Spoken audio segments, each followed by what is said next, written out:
భర్త భార్యను చంపుతున్న ఈ కేసెస్‌లో జనరల్‌గా గొడవలు సహజం, పంచాయతీలు సహజం.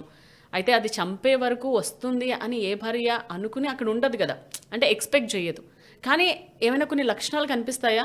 చంపే ముందు కానీ మనం ఏమైనా గుర్తించగలమా? దాని నుంచి బయటపడే మార్గం ఏమైనా ఉంటుందా ఆడవాళ్ళకి?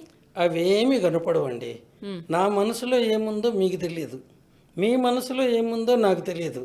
నేను ఎప్పుడు క్రూరంగా ప్రవర్తిస్తూ ఉంటే మీ జాగ్రత్తలు మీరుంటారు, నా జాగ్రత్తలు నేనుంటాను. అవి ఏం బయటపడవు.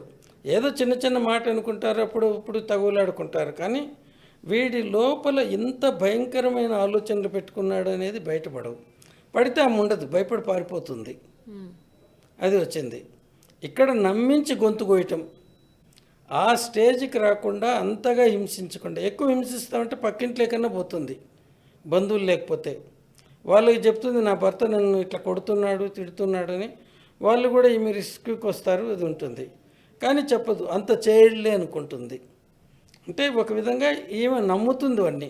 ఇంకా ఇటువంటివి జరుగుతూ ఉంటాయి.